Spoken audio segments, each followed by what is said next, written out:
Salamlar, hamınızı xoş gördük. Bugün sizə Azərbaycanda analoq olmayan möhtəşəm bir veb saytın təqdimatını eləmək istəyirəm. Saytımız Edvento adlanır. Edvento.net yazaraq bu sayta girib saytı istifadə edə bilərsiniz. Saytımız müəllimlər və onların şagirdləri üçün tamamilə ödənişlidir. Yəni burada hesab yaradan müəllimlərdən və onların şagirdlərindən heç bir ödəniş tələb olunmur. Təbii ki, sonraki mərhələdə biz məktəblər üçün bu saytı ödənişli olaraq düşünmüşük, amma hal-hazırda müəllimlər və şagirdlər üçün tamamilə ödənişlidir. Bəs yaxşı, siz bu saytda nə edə bilərsiniz? Bu sayt əslində özündə 3 müxtəlif funksiyanı birləşdirir. Bu əslində həm virtual məktəbdir, həm virtual sinifdir, həm də həmin virtual sinifə əlavə edə biləcəyiniz tapşırıqlar toplusudur. Hansı ki, bu tapşırıqların hamısını müəllimlər, yəni siz yaradırsınız. Əslində Edvento sizə hazır resurs təqdim eləmir. Edvento sizə tool verir, yəni alət verir. Hər bir fən müəllimi, istər orta məktəb, istər ali məktəb, istər kurs müəllimi, yəni hansı sferadan olursunuz olun, Edventodan istifadə edib öz resurslarınızı rahatlıqla yarada bilərsiniz. Edventonun avantajları saymaqla bitmir. Bu videoda mən sadəcə tanışlıq verəcəm və hesabları yaratmağı göstərəcəm. Növbəti videoları izləyərək görə bilərsiniz ki, süni intellekt erasında Edvento sizin zamanınıza necə möhtəşəm şəkildə qənaət eləyəcək. Saytın aşağı hissəsinə gəldiyiniz zaman burada haqqınızda bölməsi var, ambassador, yəni səfirlik proqramımız var və bir də əlaqə məlumatlarımız, təbii ki, sosial media hesablarımız da buradadır. İzləməyinizi tövsiyə edirik, çünki mütəmadi olaraq lazımlı və faydalı bilgilər paylaşıb sizin Edvento ilə münasibətinizi daha da yaxınlaşdırırıq. Hal-hazırda burada bəzi müəllimlərin yaratdığı tapşırıqları görürsünüz. Siz də onlardan birini yaratmaq üçün öncəliklə sayta daxil olmalısınız. Sayta daxil olmazdan əvvəl saytın üst panelində bizi qarşılayır giriş PIN bölməsi. Bu PIN bölməsi universal PIN girişidir. Buraya yazdığınız PIN-ə görə müxtəlif siniflərə, müxtəlif fəaliyyətlərə, aktivitelərə qoşula bilirsiniz. Bunun haqqında sıradakı videolarda məlumat ala bilərsiniz. Library bölməsi kitabxanadır. Müəllimlərin hazırladıqları və hər kəsə açıq təqdim etdikləri bütün resurslar burada yerləşir. Buradan şagirdlər digər müəllimlərin yaratdığı tapşırıqları açıb, onları işləyib özləri üçün xal toplaya bilərlər. Və burada bizim bug bölməmiz var. Saytda hər hansı bir narahatçılıq, yəni şikayət olarsa, bu bölmədən həmin şikayəti bizə anında bildirə bilirsiniz. Təbii ki, yeni yaranan veb saytlarda bu cür bugların olmağı normaldır və bunları da biz hər cümə günü yeniləyib saytı təkrar istifadəyə veririk. Bəli, saytımız hər cümə günü yenilənir və bu yenilənmə nəticəsində sizin o qeyd etdiyiniz bütün buglar artıq həll olunmuş olur. Saytın gecə-gündüz rejimləri var. Bu saytın gecə rejimi, bu da gündüz rejimidir. Saytımız hal-hazırda 5 dildə fəaliyyət göstərir. Azərbaycan, türk, ingilis, rus və ispan dillərində. Beynəlxalq hədəflərə çatmaq üçün hazırlanmış bir sayt olduğu üçün başqa bir dilləri də dəstəkləməsi düşünülür. Önümüzdə bura Asiya ölkələrində olan bəzi dilləri və dünyanın məşhur başqa dillərini də əlavə etməyi düşünürük. Edvento bir Azərbaycan brendidir və ümid edirik ki, sizlərin dəstəyi ilə dünya miqyasına çıxmağı özümüzə hədəf qoya bilərik. Və ilk öncə sayta daxil olaq. Sayta yeni istifadəçilər daxil olduğu zaman registr düyməsindən, saytın öz istifadəçilər daxil olduğu zaman isə login bölməsini istifadə edirlər. Registr bölməsinə kliklədiyiniz zaman sizi iki giriş qarşılayır. Şagirdin girişi və müəllimin girişi. Bugün mən sizə sadəcə müəllimin girişi bölməsini göstərirəm, çünki müəllimlərimizin burada tapşırıq yaratmağı öncəliklidir. Növbəti videoda isə mən sizə şagird girişini izah edəcəm. Müəllimlərin şagird kimi, şagirdlərin müəllim kimi sayta qoşulması məsləhət görülmür. Çünki bu iki qrup bir-birindən tamamilə ayrılıb və hər birinin səhifəsinin ayrı funksionallığı vardır. O yüzden şagirdlərimizə şagird bölməsindən, müəllimlərimizə isə müəllim bölməsindən sayta daxil olmalarını şiddətlə tövsiyə edirik. Müəllimin ilk öncə seçəcəyi onun peşəsi olur. Buradan müxtəlif peşələri görə bilərsiniz. Mən indi planşetdən girdiyim üçün bu siyahı kiçik açılır və siz kompüterdən girdiyiniz zaman bu siyahı daha böyük və daha geniş açılır. Buradan mən kimyanı seçdim və adımı daxil edirəm. Bu hissədən adımı daxil edirəm və sonra da soyadımı daxil edirəm, Aliyev, və username olaraq da mən özümə deməli Vali Aliyev deyə bir username. Bu username artıq var deyir. Mən Aliyev Ali yazsam, yəni ki, o profilimdən qalıb. Bəlkə də başqa müəllim var, bilmək olmaz. Aliyev Vali yazdıq. Və bu istifadəçi adını bəli götürdü.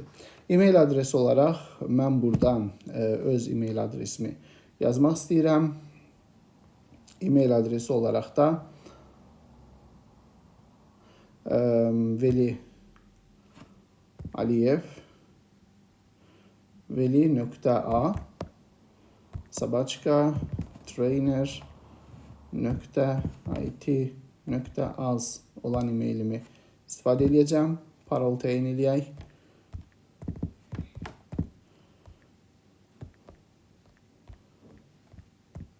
Tekrar parol daxil edək.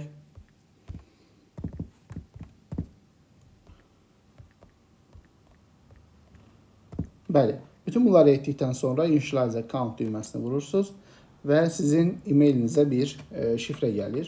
Həmin şifrəni mən indi özüm üçün gözləyirəm.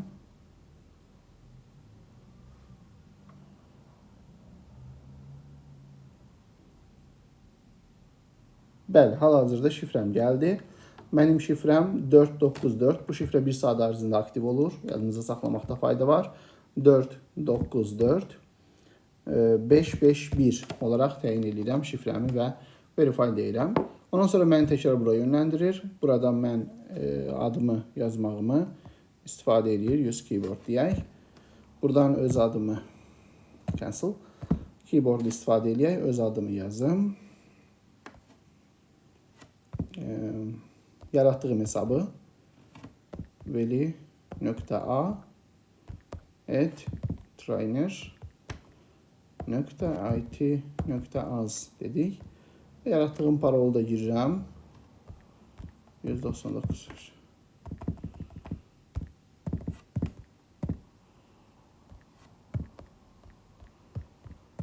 Bu şəkildə daxil olduğumuz zaman artıq mən saytdayam, içəridəyəm. Və içəri daxil olduğumuz zaman siz bəzi funksiyaları qısa şəkildə burada görəcəksiniz. Digərlərini isə növbəti videolarda izah edirəm. Bu müəllim səhifəsinin əsas girişidir, yəni dashboard dediyimiz home screen deyə bilərsiniz buna.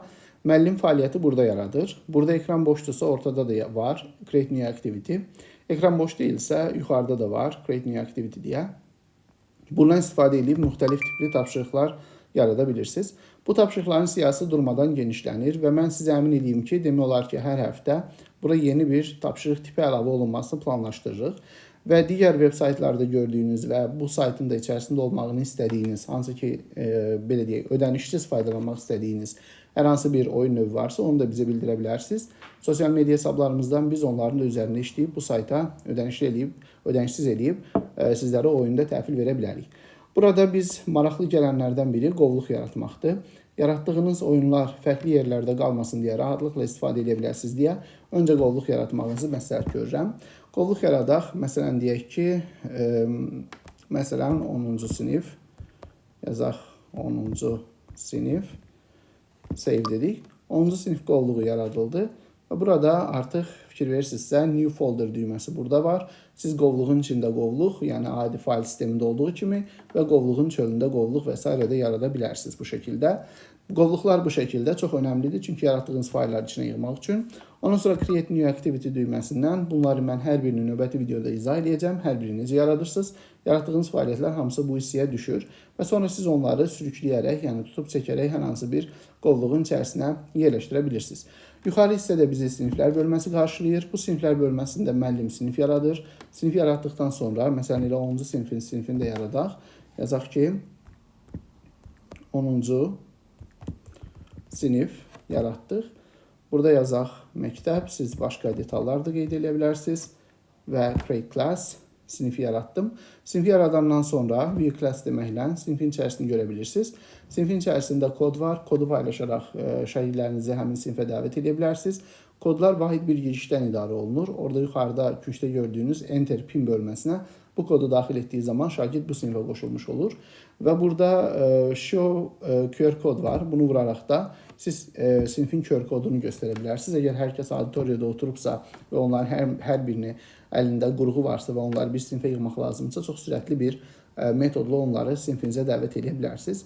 Bundan sonra bizim burada sinifi yaradandan sonra sinifə tapşırıq göndərmək üçün də sinifin içərisində tapşırıq yaratmağınıza ehtiyac yoxdur. və ya burada yarada da bilərsiniz əslində Create New Assessment. Bunun üçün Dashboard bölməsinə gəlib, orada əvvəldən yaratdığınız və qruplaşdırdığınız tapşırıqları birbaşa sinifləri də ötürə bilirsiniz. Bu da çox rahatdır. Bunu da növbəti videolarda sizlərə göstərəcəm. İndi isə sayta qoşulan yeni müəllimləri ən çox maraqlandıran bu Discovery bir də Library bölmələridir.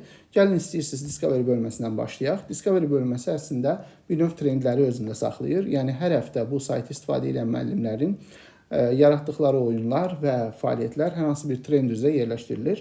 Bunlar hər həftə yenilənir. Yəni bir müəllim burada maksimum bir həftə lider qala bilir. Növbəti həftə isə təbii ki onun yerini daha belə deyək, yeni məzmunlar alır. Ona görə də müəllimlərimizin burada hər həftə aktiv olmağını gözləyirik. Library bölməmiz var, kitabxana bölməsi. Bu kitabxana bölməsi önəmlidir. Çünki siz burada yaratdığınız məzmunları bir şəkildə filtrləyə bilərsiniz və nəinki sizin məzmunlar, hətta digər müəllimlərin də məzmunlarını buradan görə bilərsiniz. Ona görə bu hissə çox böyük olacaq, çox qarışıq olacaq. Burada axtarışı asanlaşdırmaq üçün biz axtarış butonu və həmçinin fənlər üzrə seçim və həmçinin də burada tapşırığın tipinə görə seçim qoymuşuq və bunlardan istifadə edərək arzuladığınız tapşırığı çox qısa zamanda tapa biləcəyinizə ümid edirəm. Burada bir maraqlı məsələ var ki, sizin sayta qoşularkən seçdiyiniz ixtisas əslində sizin tapşırıqlarınızı filtrləyən əsas parametr olur. Yəni, əgər siz kimya müəllimi olaraq sayta daxil olmuşsunuzsa və ingilis dilindən tapşırıqlar yaradırsınızsa, bu zaman artıq sizin tapşırıqlarınız bu filtrdə görünməyəcək. Çünki sizin sayta giriş qeydiyyatınız kimya müəllimi kimi olduğu üçün siz də burada kimya müəllimi kateqoriyasında təmsil olunursunuz. Bunu da deyək, burada tapşırıq tiplərimiz var. Müxtəlif tapşırıq tipləri yeni sayta əlavə olunanlar bu siyahıya əlavə olunur. Buradan onları tapıb istifadə edə bilirsiniz. Sonda profilimizə baxaq. Burada profil hissəsində logout var, yəni profildən çıxışa icazə verir sizə. Profil bölməsinə daxil olduğum zaman isə burada haqqında məlumat yazmağa icazə verir, şəkil əlavə etməyə icazə verir. Qeyd edeyim ki, yalnız müəllim profilləri şəkil əlavə etməyə icazə verir, şagird profilləri isə şəkil əlavə etməyə yox, orada hazır ikonlardan özlərinə profil şəkli seçməyə imkan verir. Ümumiyyətlə, bu saytda şagirdlərimiz tamamilə qorunurlar. Yəni, müəllimlərin yalnız görə biləcəyi hissədə yerləşdiriliblər. Yəni, hər müəllim yalnız öz şagirdlərini görür. Müəllimlər ümumiyyətlə sistemdəki bütün şagirdləri heç vaxt görə bilmirlər. Amma şagirdlər oyun yaradıcısı olaraq müəllimləri sistemdə görə bilirlər. Bir-biri ilə ünsiyyətə keçmək istəyəndə isə bu da o qədər rahat deyil. Bir-birinizə ünsiyyətə keçmək üçün öncəliklə ünsiyyətə icazə almalısınız və bunun üçün də profilin aşağı hissəsində bu hissədə bir düymə yerləşdirmişik və həmin düymədən istifadə edib siz bir digər şəxsin profilindəki e-maili görüb görməmək haqqında ona sorğu göndərə bilərsiniz. Yalnız o sorğu qəbul olunduqdan sonra həmin e-mail üzərindən şəxsə müraciət edə bilərsiniz. Bu haqqımda bölməsinə yerləşdirdiyiniz linklər aktiv olur. Məsələn, bura LinkedIn profilinizi və ya hər hansı bir sosial media profilinizin linkini yerləşdirmişsinizsə, digər istifadəçilər gəlib onun üzərinə kliklədiyi zaman həmin saytlara keçə bilirlər. Yəni, həmin linklər aktiv olur. Buradan parol yeniləmə bölməmiz var. Burada isə mənim e-mailimi hər kəsə göstər bölməsi var.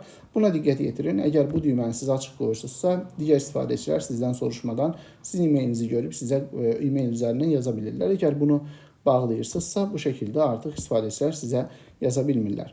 Bu şəkildə Edvento möhtəşəm bir saytdır və durmadan genişlənir. Demək olar ki, hər həftə dediyimiz kimi Edventoda bir yenilənmə olur və bu yenilənmələr haqqında da biz ətraflı məlumatı sosial media hesablarımız üzərindən paylaşırıq. Edvento önəmlidir. Niyə? Çünki ilk öncə milli brenddir, ikincisi yeni bir konseptdir və üçüncüsü isə bütün imkanları, bütün funksiyaları bütün müəllimlərimiz və şagirdlərimiz üçün tamamilə ödənişsizdir. Mən bu videoda müəllim profilinin yaradılması və giriş qaydalarını öyrətdim. Digər videolarda biz şagird profilinə baxacağıq və ondan sonra da növbəti hər videoda bir tapşırıq tipinin yaradılması və istifadəsini və sonra isə sayta gələn yeni funksiyalar haqqında da danışacağıq. Ümid edirəm ki, bu video faydalı oldu. Bizə dəstək olmaq üçün videomuzu digər şəxslərlə paylaşıb hər kəsi edvento.net saytından istifadə etməyə dəvət edə bilərsiniz. Diqqətiniz üçün təşəkkür edirəm. Növbəti videolarımızda görüşənə qədər deyirəm. Hələlik.